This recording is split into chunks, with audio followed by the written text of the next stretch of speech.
ಉಸ್ತುವಾರಿ ಸಚಿವರು ಮೊನ್ನೆ ತಾನೇ ಅವರ ಲೆಟರ್ ಪ್ಯಾಡ್ ಮೇಲೆ ಸಿದ್ದರಾಮಯ್ಯ ಅವರಿಗೆ ಲೆಟರ್ ಬರೆದು ಕೊಡ್ತಾರೆ. RSSದವರು ಗೌರ್ಮೆಂಟ್ ಪ್ರಾಪರ್ಟಿಯನ್ನು ಉಪಯೋಗಿಸ್ತಾ ಇದ್ದಾರೆ ಮತ್ತು ಯಾವ್ಯಾವ ದೇವಸ್ಥಾನಗಳಲ್ಲಿ ಮುಜರಾಯಿ ಇಲಾಖೆಯ ದೇವಸ್ಥಾನಗಳ ಬಜೆಟ್ ಹೋಗ್ತದೆ ಅಲ್ಲಿ ಅವರನ್ನು ಬ್ಯಾನ್ ಮಾಡಬೇಕು ಮತ್ತು ಯಾವ ಗೌರ್ಮೆಂಟ್ ಪ್ರಾಪರ್ಟಿ ಇದೆ ಅಲ್ಲಿ ಬ್ಯಾನ್ ಮಾಡಬೇಕಂತೇಳಿ. ಆದರೆ ಅದಕ್ಕೆ ಇವತ್ತು ಪ್ರತ್ಯುತ್ತರ ಕೊಡೋಕ್ಕೆ ನಾನು ಇಲ್ಲಿ ಬಂದಿದ್ದು. ಮೊಟ್ಟ ಮೊದಲಿಗಾಗಿ RSS ಉಪಯೋಗಿಸ್ತಿದೆಯೋ ಇಲ್ಲವೋ ಫಸ್ಟ್ ಅವ್ರ ಬಳಿ ಯಾವುದು ವಿತ್ ಪ್ರೂಫ್ ಡಾಕ್ಯುಮೆಂಟ್ ಇಲ್ಲ. ಆದರೆ ನನ್ನ ಹತ್ರ ಅವರು ಮಿಸ್ಯೂಸ್ ಮಾಡ್ತಾ ಇರೋದು ಡಾಕ್ಯುಮೆಂಟ್ದು ಸಹ ಅವರ ಎಲ್ಲ ಪೇಪರ್ದು ಸಹ ನನ್ನ ಹತ್ರ ಡೀಟೇಲ್ಸ್ ಇದೆ. ಮೊನ್ನೆದ್ದು ನಮ್ಮ ಕಲಬುರಗಿ SP ಆಫೀಸ್ ಬಾಜುಗಡೆ ಇರುವ ಡಾಕ್ಟರ್ BR ಅಂಬೇಡ್ಕರ್ ಸ್ಮಾರಕ ಸಮಿತಿ ಅಂಥೇಳಿ ಇದು ಆಫೀಸ್ ಮಾಡಿ ಕೊಟ್ಟಿದ್ದಾರೆ. ಅದು ಆಫೀಸ್ ಅಲ್ಲ, ಅದು ಬಂದುಬಿಟ್ಟು ತಾವು ಎಲ್ಲರಿಗೆ ದಾಖಲಾತಿ ನಾನು ಗ್ರೂಪಲ್ಲಿ ಕಳಿಸ್ತೀನಿ. ಆ ಪ್ರಾಪರ್ಟಿ ಬಂದುಬಿಟ್ಟು ದಲಿತರಿಗೆ, ಯಾರು ಬಡವ ದಲಿತ ಕುಟುಂಬದವರು ಅದಾರೆ ಅವರಿಗೆ ಮದುವೆ ಸಲುವಾಗಿ ಕಲ್ಯಾಣ ಮಂಟಪ ಆರ್ಡರ್ ಆಗಿ ಬಡವ ಸಲುವಾಗಿ ಮಾತ್ರ ಮದುವೆ ಸಲುವಾಗಿ ಅದು ಕಲ್ಯಾಣ ಮಂಟಪ ಆರ್ಡರ್ ಆಗಿದ್ದು. ಆದರೆ ಇವರು ಮಿಸ್ಯೂಸ್ ಮಾಡಿ ಅದನ್ನು ಕರ್ನಾಟಕ ಪೀಪಲ್ ಎಜುಕೇಷನ್ ಸೊಸೈಟಿಯ ಆಫೀಸ್ ಮಾಡಿ ಕೂತಿದ್ದಾರೆ. ನಂತರ ಪಾಲಿ ಸಂಸ್ಕೃತಿ ಅಂಥೇಳಿ ಇನ್ಸ್ಟಿಟ್ಯೂಟ್ ಮಾಡಿದ್ದಾರೆ ಇವರು ಬುದ್ಧವಿಹಾರ ಹತ್ರ. ಅದು ಸುಮಾರು 10 ವರ್ಷ ಮೇಲ್ಗಡೆ ಆಯಿತು ಓಪನಿಂಗ್ ಆಗಿ. ಈಗ ತನಕ 10 ಸ್ಟೂಡೆಂಟ್ಸ್ಗೆ ಯಾರಿಗೆ ಪಾಲಿ ಮತ್ತು ಸಂಸ್ಕೃತಿ ಅದರಲ್ಲಿ ಕಲಿಸಲಿಲ್ಲ ಮತ್ತು ಯಾರಿಗೆ ಸರ್ಟಿಫಿಕೇಟ್ ಅವರ ಇನ್ಸ್ಟಿಟ್ಯೂಟಿಂದ ಹೋಗಲಿಲ್ಲ. ಅದು 100 ಕೋಟಿ ಬಜೆಟನ್ನು ಹೊಡೆದು 10 ಎಕರೆ 12 ಎಕರೆ ಅಲ್ಲಿ ದೊಡ್ಡ ಕಟ್ಟಡವನ್ನು ಕಟ್ಟು ಅದನ್ನು ಮಿಸ್ಯೂಸ್ ಮಾಡಿದ್ದಾರೆ. ಅದೇ ಥರ ಬುದ್ಧವಿಹಾರ ಇವತ್ತು ಅವರು ಇಟ್ಟು ದೊಡ್ಡ ವಿಹಾರ ಕಟ್ಕೊಟ್ಟಿದ್ದಾರೆ. ಒಂದು ಪ್ರೈವೇಟು ಟ್ರಸ್ಟ್ ಮಾಡಿಕೊಂಡು ಅವರದೇ ಆದ ಗಳಿಕೆ ಬರುವ ರೊಕ್ಕಗಳನ್ನು ಲೀಗಲ್ ಥರ ಟರ್ನ್ ಮಾಡೋ ಸಲುವಾಗಿ ಆ ಹುಂಡಿಯಲ್ಲಿ ಯಾವ ರೊಕ್ಕ ಹಾಕ್ತಾರೋ ಇಲ್ಲವೋ ಗೊತ್ತಿಲ್ಲ, ಆದರೆ ಹುಂಡಿಯಲ್ಲಿ ರೊಕ್ಕ ಬರ್ತವೆ ಅಂತ ಹೇಳಿ ಜೀರೋಗೆ ಲೀಗಲ್ ಮಾಡ್ಕೊಂತ ಕೆಲಸ ಮಾಡಿ ಇವತ್ತು ಅಷ್ಟು ದೊಡ್ಡ ಬುದ್ಧಿವಿಹಾರ ಮಾಡಿದ್ದಾರೆ. ಅವರಿಗೆ ಬುದ್ಧದ ಮೇಲೆ ಅಷ್ಟೇ ಪ್ರೀತಿ ಇದ್ದರೆ ಇವತ್ತು ಇಡೀ ನಮ್ಮ ಕಲಬುರಗಿ ಜಿಲ್ಲೆಯಲ್ಲೇ ಭಾಳಷ್ಟು ಜಗದಲ್ಲಿ ಐತಿಹಾಸಿಕ ಸ್ಥಳಗಳಿದ್ದಾವೆ. ಅದೇ ಥರ ನೋಡ್ಕೊತ ಹೋದರೆ ನಮ್ಮ ಕ್ಷೇತ್ರದಲ್ಲಿ ಕನಗನಲ್ಲಿದಲ್ಲಿ ಅಶೋಕ ಚಕ್ರ ಅಂಥದ್ದು 20-30 ವರ್ಷ ಆಯಿತು. ಅಲ್ಲಿ ಐತಿಹಾಸಿಕ ಚಕ್ರಗಳು ಹೊರಗೆ ಬಂದಿದ್ದಾವೆ ಮತ್ತು ಮೂರ್ತಿಗಳು ಹೊರಗೆ ಬಂದಿದ್ದಾವೆ. ಅದನ್ನು ಡೆವಲಪ್ ಮಾಡೋಕ್ಕೆ ಇವ್ರಿಗೆ ಆಗ್ತಾ ಇಲ್ಲ. ಅದು ಬಿಟ್ಟು ಇಲ್ಲಿ ಇವರ 2 ನಂಬರ್ ರೊಕ್ಕಕ್ಕೆ ನಂಬರ್ 1 ಮಾಡೋಕ್ಕೆ ಇಷ್ಟು ದೊಡ್ಡ ವಿಹಾರ ಮಾಡ್ಕೊಂಡು ಕೂತಿದ್ದಾರೆ. ಇದೊಂದು ಮಿಸ್ಯೂಸ್. ನಂತರ ವಲ್ಗರ್ ಲ್ಯಾಂಗ್ವೇಜ್ RSSದವರು ಕಲಿಸಿದ್ದು ಇದೇನಾ ಅಂಥೇಳಿ ನಿನ್ನೆ ಯಾರೋ ಒಬ್ಬರು ಅವರಿಗೆ ಬೈತಾ ಇದ್ದರು. ಅವಾಗ ಇವರು ಈ ವಿಡಿಯೋ ನೋಡ್ರಿ, ತಾವೇ ನೋಡ್ರಿ ಅಂಥೇಳಿ ಅವರು ತೋರಿಸ್ತಾ ಇದ್ದರು. ಅದರಲ್ಲಿ ಅವರು ಆ ವಿಡಿಯೋ ತೋರ್ಸೋಕ್ಕಿಂತ ಮೊದಲು ಅವರ ಮುಖವನ್ನು ಕನ್ನಡಿಯಲ್ಲಿ ಒಂದ್ಸರಿ ನೋಡ್ಕೋಬೇಕು, ಭಾಳ ಅವಶ್ಯಕತೆ ಇದೆ. ಯಾಕಂತಂದರೆ ವಾಡಿ ಮುನ್ಸಿಪಾಲ್ಟಿದಲ್ಲಿ ಅವರು ಬಹಿರಂಗವಾಗಿ ಹೇಳ್ತಾರೆ, ಒಬ್ಬ BJP ದವ್ರಿಗೆ ನಾನು ಊರಲ್ಲಿ ಓಡಾಡೋಕ್ಕೆ ಬಿಡಲ್ಲ. ಇದು ಮಾತು ನೆನಪಿಟ್ಕೊಳ್ರಿ. ಚಿತ್ತಾಪುರ ಮಾತ್ರ ಅಲ್ಲ, ಇಡೀ ಕಲಬುರಗಿ ಡಿಸ್ಟಿಕಲ್ಲಿ ನಾನು ಒಬ್ಬ BJP ಕಾರ್ಯಕರ್ತರನ್ನು ಊರಲ್ಲಿ ಓಡಾಡೋಕ್ಕೆ ಬಿಡಲ್ಲ ಅಂಥೇಳಿ ಬಹಿರಂಗವಾಗಿ ಹೇಳಿದ್ದು ವಿಡಿಯೋ ತಮ್ಮೆಲ್ಲರಿಗೆ ನಾನು ಗ್ರೂಪಲ್ಲಿ ಕಳಿಸಿದ್ದೀನಿ. ಅದೇ ಮುಖಾಂತರ ಅವರಿಗೆ ಪಬ್ಲಿಕ್ ಪ್ಲೇಸಲ್ಲಿ ಪಬ್ಲಿಕ್ಗೆ ಅವ್ರು ಒದ್ದು ಒಳಗೆ ಹಾಕರು ಅಂತ ಹೇಳಿದ್ದನ್ನು ವಿಡಿಯೋ ತಮ್ಗೆ ಕಳಿಸಿದ್ದೀನಿ. ನಂತರ PM ಮೋದಿ ಅವರಿಗೆ ಯಾವ ಥರ MP ಎಲೆಕ್ಷನಲ್ಲಿ ನಮ್ಮ ಉಮೇಶ್ ಜಾಧವ್ ಅವರಿಗೆ ನಾಲಾಯಕ್ ಅಂದಿದ್ದು ಮತ್ತು ಮೋದಿ ಸಾಹೇಬರಿಗೆ ಏನೋ ಅಂದಿದ್ದು ತಾವೆಲ್ಲರೂ ನೋಡಿದ್ದೀರಿ. ಅದೇ ಥರ ಮೊನ್ನೆ ಏರ್ಪೋರ್ಟಲ್ಲಿ ರೈತರ ಬಗ್ಗೆ ತಾವೆಲ್ಲರೂ ಪ್ರಶ್ನೆ ಕೇಳಿದಾಗ ಹೋಮ್ ಮಿನಿಸ್ಟರ್ ಅವರಿಗೆ, ಪ್ರಧಾನಮಂತ್ರಿಯವರಿಗೆ ಏಕವಚನದಲ್ಲಿ ಏನು ಕಾಯ್ಲಕ್ಕೆ ಹೋಗ್ತಾ ಇದ್ರಿ ಅಂತ ಹೇಳಿದ್ರು ಅವರು.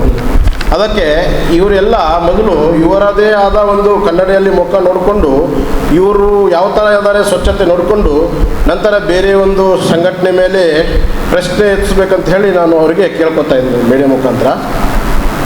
ಮತ್ತು ನನ್ನ BJP ನಾಯಕರು ಇವತ್ತು ಯಾಕೆ ಸುಮ್ಮನೆ ಕೂತಿದ್ದಾರೆ ಅದನ್ನು ನಮಗೆ ಭಾಳ ಬೇಜಾರಿಗಿದೆ. ಇಷ್ಟು ಅಪೋಸಿಷನಲ್ಲಿ ಕೂತು ಇದ್ರ ಎಷ್ಟು ಲಾಭ ತೆಗಿಬೇಕು. ಇವತ್ತು ಇಡೀ ಕರ್ನಾಟಕದಲ್ಲಿ ಇವರು ತೆಳಗ ಮೇಲೆ ಮಾಡಬಹುದು, ಆದರೆ ಇವತ್ತು ರಾಜ್ಯಾಧ್ಯಕ್ಷರು ಯಾಕೆ ಸುಮ್ಮನೆ ಕೂತಿದ್ದಾರೆ ನಮಗೂ ಗೊತ್ತಿಲ್ಲ.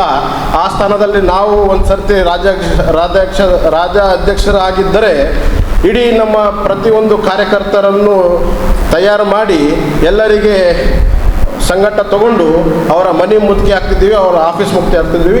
RSSಗೆ ಬ್ಯಾನ್ ಹೆಂಗೆ ಮಾಡ್ತೀವಿ ಅಂಥೇಳಿ ನಾವು ಪ್ರಶ್ನಿಸ್ತಿದ್ದೀವಿ ಅಂಥೇಳಿ ತಮ್ಮೆಲ್ಲರಿಗೆ ಈ ಮೀಡಿಯಾ ಮುಖಾಂತರ ಹೇಳೋಕ್ಕೆ ಇಷ್ಟಪಡ್ತೀನಿ. ಭಾರತ್ ಮಾತಾ ಕಿ ಜೈ, ಜೈ ಶ್ರೀರಾಮ್.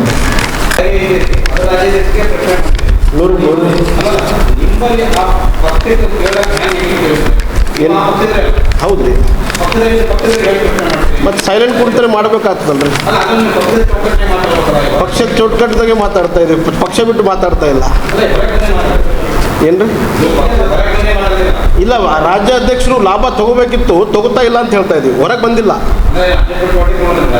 ಇರ್ಬೋದು, ನಂಗೆ ಗೊತ್ತಿಲ್ಲ. ಆದರೆ ನಾವು ಅಂಥದ್ದು ಉಪಯೋಗ ತಗೋಬೋಗಿತ್ತು. ಒಂದು ಚಲೋ ಒಂದು ಚಾನ್ಸ್ ಇದೆ, ಈ ಚಾನ್ಸನ್ನು ಬಿಡಬಾರ್ದು. ಇಡೀ ರಾಜ್ಯ ತುಂಬ ಇವತ್ತು RSS ಬಗ್ಗೆ ಮಾತಾಡ್ತಾ ಇದೆ ಅಂದರೆ ಇವರು ಮುನ್ನಡೆ ತಗೊಂಡು ಎಲ್ಲರೂ ತಗೊಂಡು ನಡೆದು ಅವ್ರ ಮನೆಗೆ ಮುತ್ತಿಗೆ ಹಾಕೋಂಥದ್ದು, ಅವರ ಕಚೇರಿ ಮುತ್ತಿಗೆ ಹಾಕೋಂಥದ್ದು ಮಾಡಬೇಕು. ಅಷ್ಟು ಶಕ್ತಿ ಅವ್ರ ಹತ್ರ ಇದೆ. ಅಂಥ ಸ್ಥಳದಲ್ಲಿ ನಾ ಇದ್ರೆ ಅದನ್ನು ನಾವು ಮಾಡಿ ತೋರಿಸ್ತಿದ್ದೆ ಅಂತೇಳಿ ನಾನು ಅಭಿಪ್ರಾಯ ಹೇಳ್ತಾ ಇದ್ದೀನಿ. ಅವ್ರಿಗೆ ನಾನು ಬೈತಾ ಇಲ್ಲ.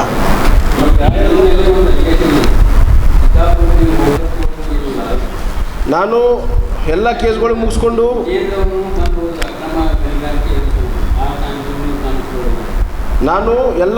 ಮುಗಿಸ್ಕೊಂಡು ಮೊನ್ನೆ ಮಾತ್ರ ಬಂದಿದ್ದು 3ನೇ ತಾರೀಕು.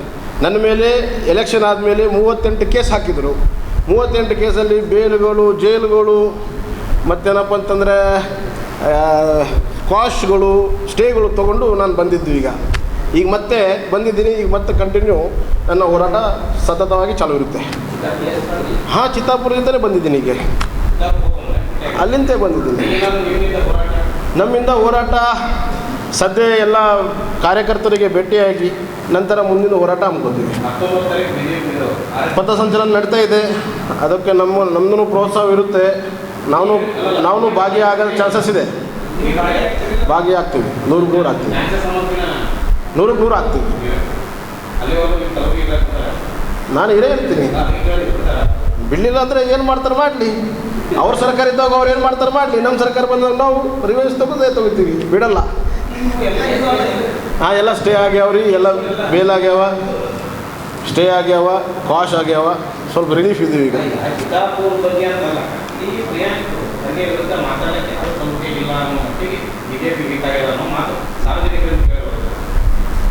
ಅದಕ್ಕೆ ನಾವು ಬಂದಿದ್ದೀವಿ, ಎಲ್ಲ ಮುಗಿಸ್ಕೊಂಡು ಬಂದಿದ್ದೀವಿ. ನಾವಿದ್ದೀವಿ, ಸಾರ್ವಜನಿಕರ ಸಲುವಾಗಿ ನಾವಿದ್ದೀವಿ. ಪಕ್ಷ ನಮ್ಮ ಸಲುವಾಗಿ, ಪಕ್ಷ ನಮ್ಮ ಮೇಲೆ ಆಶೀರ್ವಾದ ಇದೆ.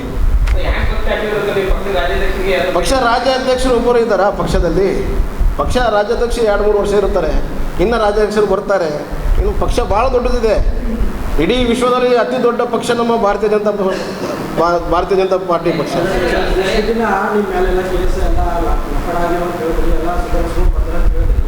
ಪಕ್ಷ ನಿಮ್ಮ ಪರವಾಗಿ ನಿಂದಿರಲಿಲ್ಲ, ಯಾರೋ ಒಬ್ಬರು ನಿಂತ್ಕೊಳ್ಳಿ, ಪಕ್ಷದ ನಾಯಕರು ನಿಮ್ಮ ಪರವಾಗಿ ಮಾತಾಡಲಿಲ್ಲ, ನೀವು ಪಕ್ಷ ಪಿಸಿಲ್ಲ ಅಂತ ಹೇಳ್ತಿದ್ರಲ್ಲ. ಈಗ ಅಂದ್ರಲ್ಲ, ಯಾರು BJPದವರು ಪ್ರಿಯಾಂಕ ವಿರುದ್ಧ ಮಾತಾಡಲ್ಲ ಅಂತ ಹೇಳ್ತಾರಲ್ಲ, ಅವ್ರು ನನ್ನ ವಿರುದ್ಧ ಮಾತಾಡಿದರೆ ಅವ್ರ ವಿರುದ್ಧ ಮಾತಾಡಪ್ಪೇ ಆಗ್ತದೆ. ಅದಕ್ಕೆ ಯಾರು ಮಾತಾಡಲ್ಲ. ನನಗೆ ಬೇಕಾಗಿಲ್ಲ, ನಾನು ಸಿಂಗಲ್ ಮ್ಯಾನ್ ಇದ್ದೀನಿ. ನಾನು ಅದಕ್ಕೆ ಯಾರಿಗೆ ಕರ್ಕೊಂಡು ಬರಲ್ಲ, ಯಾರ ಸಂಘಟ ಕೊಡಲ್ಲ. ಪಕ್ಷ ನನ್ನ ಸಂಘಟ 100% ಇದೆ. ಪಕ್ಷ ನನಗೆ ಟಿಕೆಟ್ ಕೊಟ್ಟಿದೆ, ಪಕ್ಷ ನನ್ನ ಕೆಲಸ ಕೊಡ್ತಾ ಇದೆ, ಪಕ್ಷ ನನ್ನ ಬೇರೆ ಬೇರೆ ಚಟುವಟಿಕೆ ಹೇಳ್ತಾ ಇದೆ, ನಾನು ಎಲ್ಲ ಮಾಡ್ತಾ ಇದ್ದೀನಿ. ಬಟ್ ಯಾರು ಯಾವ ಥರ ಕೆಲಸ ಹೇಳ್ತಾರೆ ಆ ಥರ ನಾನು ಕೆಲಸ ಮಾಡ್ತೀನಿ. ಆದರೆ ನಾನು ಹೇಳ್ತಾ ಇರೋದು ಒಂದೇ, ಮತ್ತೊಮ್ಮೆ ತಮಗೆ ರಿಪೀಟ್ ಮಾಡ್ತೀನಿ. ಇಡೀ ಕರ್ನಾಟಕದಲ್ಲಿ ಇವತ್ತು ಇಷ್ಟು ಒಂದು ದೊಡ್ಡ ಕ್ರೆಡಿಟ್ ಇದೆ. ಅಪೋಸಿಷನ್ ಅನ್ನೋದು ಮತ್ತು ಸದಸ್ಯ ಪದೇ ಬರಲ್ಲ. ಭಾರತೀಯ ಜನತಾ ಪಾರ್ಟಿ 100% ಮುಂದೆ ಬರುವ ದಿನಗಳಲ್ಲಿ ಹೆಚ್ಚಿನ ಸಮಯ ಪವರ್ದಲ್ಲಿ ಇರುತ್ತೆ. ಆದರೆ ಈಗ ನಾವು ಪವರ್ದಲ್ಲಿ ಇಲ್ಲ. ಇದರಲ್ಲಿ ಉಪಯೋಗ ನಾವು ತಕ್ಕೋಬೇಕಿತ್ತು, ಅವ್ರು ತೆಕ್ಕೋತಾ ಇಲ್ಲ. ಅದು ನಮ್ಗೆ ಭಾಳ ನೋವಿದೆ. ಅವರು RSS ವಿರುದ್ಧ ಮಾತಾಡೋರು ನೈತಿಕತೆಯೇ ಇಲ್ಲ. ಅವ್ರು 100% ಕ್ಷಮೆ ಕೇಳಬೇಕು. ಅವ್ರು 100% ಕ್ಷಮೆ ಕೇಳಬೇಕು.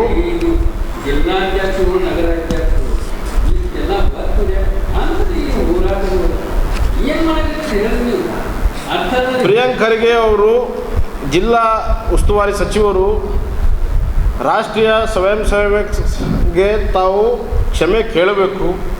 ಕೇಳಲಿಲ್ಲಪ್ಪ ಅಂತಂದ್ರೆ ಮುಂಬರುವ ದಿನಗಳಲ್ಲಿ, ಇವತ್ತು ಖಾಲಿ ನಿಮಗೆ ಫೋನ್ ಕರೆಗಳಿಂದ ಏನು ಬೈತಾ ಇದ್ದಾರೆ, ಮುಂಬರುವ ದಿನಗಳಲ್ಲಿ ಬಹುಶಃ ನಿಮ್ಮ ಮನೆಗೂ ಬರಬಹುದು. RSSದವರು ಭಾಳ ಕಟ್ಟರ್ಪಂಥಿ ಇರ್ತಾರೆ. RSSದವರು ಭಾಳ ಸ್ವಾಭಿಮಾನಿ ದೇಶಭಕ್ತಿದವರು ಇರ್ತಾರೆ. ಅವರು ತಮ್ಮಪ್ಪಲೇ ಖಾಲಿ ರೊಕ್ಕ ಗಳಿಸೋಕ್ಕೆ ಪರಿಹಾರ ಬೆಳೆಸೋಕ್ಕೆ ಯಾರ್ದು ಪರಿವಾರದ ಗುಲಾಮಗಿರಿ ಮಾಡೋರು ಆರ್ ಎಸ್ ಎಸ್ ಅವ್ರದವರು ಅಲ್ಲ. ಜೈ ಶ್ರೀರಾಮ್. ಮಾಡಲಿ, ಮುಂದೆ ನೋಡೋಣ. ಸರ್ಕಾರ ಪರ್ಮನೆಂಟ್ ಇದಿರಲ್ಲ. ಸಚಿವ ಸಂಪುಟ ಸಭೆ ನಡೆದಿದೆ, ಸಂಪುಟದಲ್ಲಿ ತೀರ್ಮಾನ ಆದರೆ ಇಡೀ ನಮ್ಮ ಕರ್ನಾಟಕ ಲಾ ಆ್ಯಂಡ್ ಆರ್ಡರ್ ಕೆಟ್ಟೋಗೋದು ಪರಿಸ್ಥಿತಿ ಬರುತ್ತದೆ. ಅದರಲ್ಲಿ ಬೇರೆ ಮಾತೇ ಇಲ್ಲ.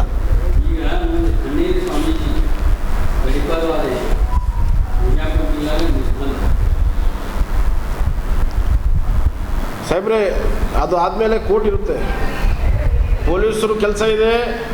ಇವತ್ತು ಸರ್ಕಾರ ಯಾರ್ದು ಇರ್ತದೆ ಅವ್ರು ಹೇಳಪ್ಲೇ ಗಡೀಪಾರು ಮಾಡ್ತಾ ಇರ್ತಾರೆ. ನಂತರ ನ್ಯಾಯಾಲಯದ ಕೆಲಸ ಇದೆ. ನ್ಯಾಯಪರವಾಗಿ ಏನಪ್ಪ ಸುಮ್ಮನೆ ಇವರು ಪ್ರೆಷರ್ ಮಾಡಿ ಇವ್ರಿಗೆ ಗಡೀಪಾರು ಮಾಡ್ತಾ ಇದ್ದಾರೆ ಅಂತೇಳಿ ಅವ್ರು ಸ್ಟೇ ಕೊಡ್ತಾರೆ. ನನ್ನ ಮೇಲೆ 4 ಸರ್ತಿ ಗಡೀಪಾರು ಮಾಡಿದರು.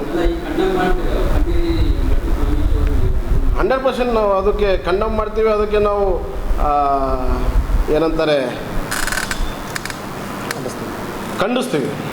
ಈಗ ನೀವು ಸ್ವಪಕ್ಷದ ಶಾಸಕರ ಮೇಲೆ ನೀವು ಒಂದು ಆರೋಪ ಮಾಡಿ ಸ್ಟೇಟಸ್ ಎಲ್ಲ ಹಾಕಿ ಅವ್ರು ಅಡ್ಜಸ್ಟ್ಮೆಂಟ್ ಆಗ್ಯಾರ ಅಂತ ಹೇಳಿದ್ರಿ. ನಾ ಅಡ್ಜಸ್ಟ್ಮೆಂಟ್ ಆಗ್ಯಾರ ಅಂತ ಹೇಳಿಲ್ಲ.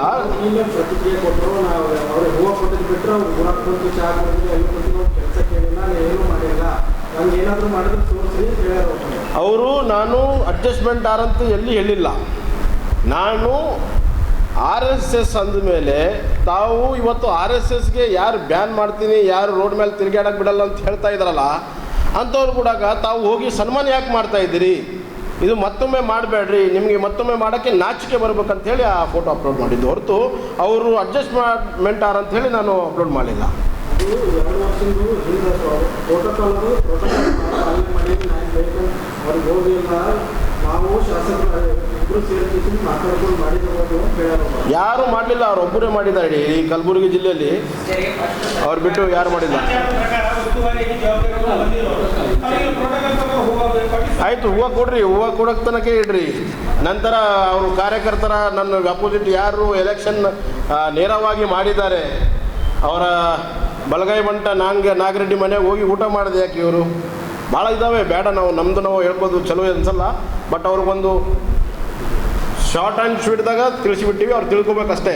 ಮುಂದುವರ್ಸಿದ್ರೆ ಮತ್ತು ಅವ್ರನ್ನೂ ಎಲ್ಲ ನಾವು